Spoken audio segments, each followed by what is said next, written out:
I've never made an opening statement, I just take questions. So what do you think is the motivator you guys are able to come back for the second half after falling down and a bit of an OT? Well, because there was still time on the clock. And, you know, you gotta learn that until that final buzzer goes off, you can still make good plays. You can still take care of each possession. And also the biggest difference was putting Nigel inside and having him work from the inside out. And he also found Ethan a couple times for easy buckets. He ended up leading us in assists.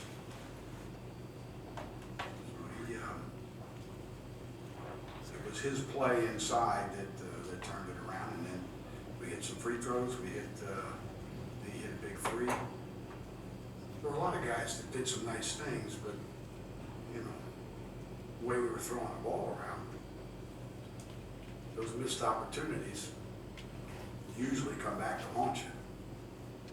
Fortunately, we were still able to get it and do it without taking very good care of the basketball. Well, you followed up all three of your losses with wins after relatively quick turnarounds.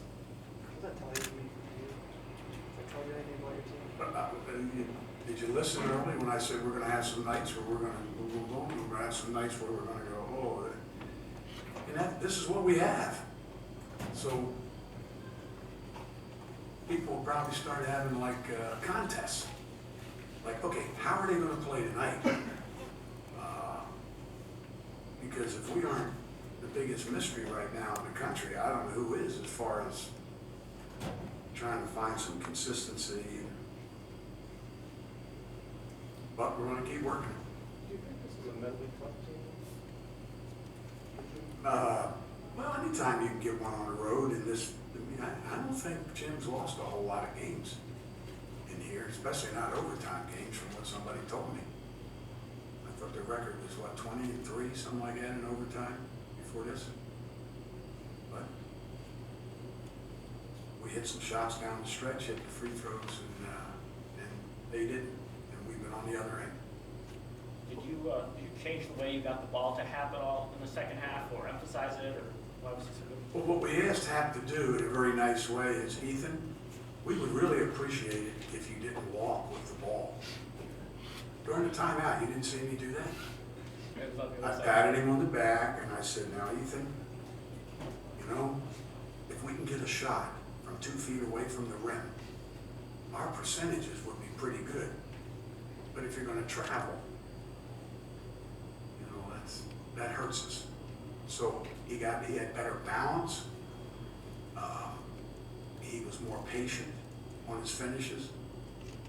He slowed down a little bit. Maybe that's a case of a guy getting pretty tired. I mean, our conditioning must be pretty doggone good to play with those guys for that length of time. And I know they did too. They played with basically, 6, maybe 7. Joseph came in. So yeah, he slowed down a little bit and used his pump fake, used his dribble when he needed it, and was really tough on the glass. He was real aggressive on the glass, and that's pretty much the difference in the game. If you really want to look at a stat, I thought our rebounding was pretty good. I thought our guys were hungry on after the ball. Well, going back to Hap, when he does commit turnovers and he misses some shots, you know, a young kid could go in a shell at that point. He didn't. What does that say about him? Well, we'll see the next time. What I'd like to do is have him not turn it over and not have to see what happens the next time. And we will keep working on that. Coach, what could you share about the leadership of your veterans, in particular Nigel and Bronson, to this stage of the season? Well, you know, you'd always like to have more numbers on the left-hand side, but the reason we have the numbers that we have is that they're emerging as guys that are showing that when the chips get down, when things get a little out of control, out of whack, that we can count on those 2 guys to steady everybody. And they did that definitely tonight. He's just one of the toughest guys. The question was, what did Shoalwater give us? He's just a junkyard dog. Played hard. most part, made decent decisions. You come into a game against them, and I imagine you know that they've got a true freshman playing a lot at the 5. He's not the strongest guy in the world. Do you